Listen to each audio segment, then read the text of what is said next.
This channel does not promote any violent, harmful, or illegal activities. All content provided by this channel is meant for an educational purpose only. গণনার 24 ঘন্টা আগে ক্যানিংয়ে সেখানে ধুন্ধুমার কাণ্ড।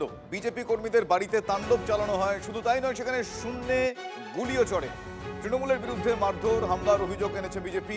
ক্যানিং পশ্চিমের ইটখোলা অঞ্চলের মধুকালী এলাকার ঘটনা এটি। বিজেপি কর্মীদের বাড়িতে ঢুকে ব্যাপক ভাঙচুর চালানো হয় বলে অভিযোগ।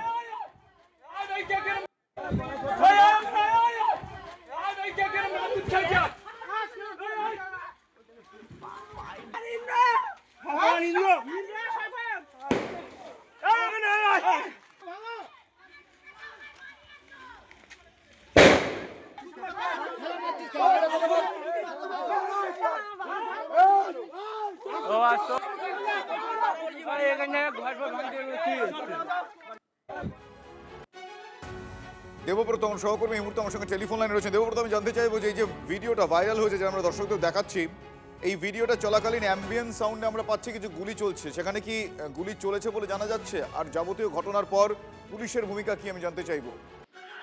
দেখো, এইটা হচ্ছে আমাদের ইটখোলা অঞ্চলে যে মধুখালী গ্রাম, সেখানে হচ্ছে একটা স্কুল রয়েছে। সেই স্কুলের মাঠ থেকে রাত 11:30 নাগাদ সেখানে কিন্তু 5-6 রাউন্ড গুলি চলে এবং এখানে যে দেবিকা নস্কর, যিনি বিজেপি কর্মী বলে এলাকায় পরিচিত, তার বাড়ি উদ্দেশ্য করে কিন্তু এই গুলি চলে।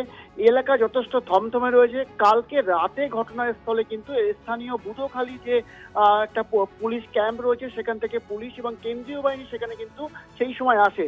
কিন্তু TV9 বাংলার ক্যামেরা আমরা যখন সকালে পৌঁছাই, সকাল 12টা-1টা পর্যন্ত সেখানে কিন্তু কেন্দ্রীয় বাহিনী এবং পুলিশদের কোনো দেখা পায়নি এবং গ্রামবাসীরা যথেষ্ট আতঙ্কে আছে। এই মতো অবস্থা, তাদের একটাই দাবি, কালকে আবার ভোটের রেজাল্টটা বেরোবে, তারপরে এই দুষ্কৃতী যেন আবার না তাদেরকে বাড়িতে আবার আক্রমণ করে। এবং দীপিকা নস্কর সরাসরি আমাদের ক্যামেরার সামনে এটাও বলে আজ রাতে ওরা আবার আসতে পারে। তার চোখে মুখে একটা আতঙ্কের ছাপ এবং যথেষ্ট নিরাপত্তাহীনতায় তারা কিন্তু ভুগছে। শুধু দীপিকা নয়, তার পারিপার্শ্বিক প্রতিবেশীরা কিন্তু নিরাপত্তাহীনতায়। ধন্যবাদ দেবব্রত। কাল রাত 11:30টায় হঠাৎ দেখি মুড়িঘরে আওয়াজ হচ্ছে। গিয়ে দেখি আমাদের ইটখোলা অঞ্চলের সভাপতি ইংরেজি সরদা, ওনার 2-4 ছেলে নিয়ে, ওই স্বপন, এরা 2-4 ছিল, ওরা মুরগি বার করছে। আমি বলি এত রাতে তুমি একটা ইটখোলা অঞ্চলের নেতা হয়ে এইভাবে মানুষের মুরগি চুরি করে নিয়ে যাচ্ছে? উনি বললো হ্যাঁ নিয়ে যাবো, এটা আমার রাজত্ব, আমি নিয়ে যাব, কি করি? বলা সঙ্গে সঙ্গে ঘাড় গলা ধরে দুজনে মাছ শুরু করে দেওয়া। আবার বলতে একে চল টেনে নিয়ে চলে যা, শুধু বের করে নিয়ে বল। ওরাই দুজন মাছ শুরু করে, আমার স্বামীর ওদি মারে, আমার নিজেরও প্রচণ্ডভাবে মারধর করেছে। তারপরে ওনার প্রচুরভাবে গুলি চলেছে। কেন সব আমাদের গ্রাম ইটখোলা অঞ্চলের সভাপতি হচ্ছে ইন্দ্রজিৎ সর্দার। হ্যাঁ, টিএমসি। হ্যাঁ, আচ্ছা।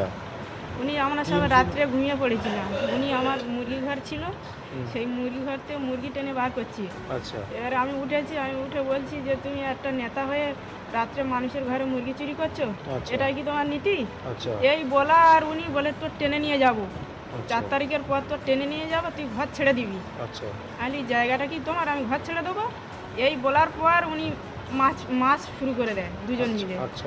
11:30 নাগাদ দুজনার বাড়ি ভাঙচুর করে এবং 4 জনকে মারে। দুজনার অবস্থা আশঙ্কাজনক। আমরা হসপিটালে নিয়ে এসেছি। 6 রাউন্ড গুলি চলেছে। আমাদের কাছে গুলি চলার প্রুফ আছে, ভিডিও আছে। পুলিশ প্রশাসন এখনো পর্যন্ত আমাদের সুরক্ষা দিতে পারছে না। যদি কারা গন্ডগোল অশান্তি করে, তারা খুব নোংরাভাবে করেছে।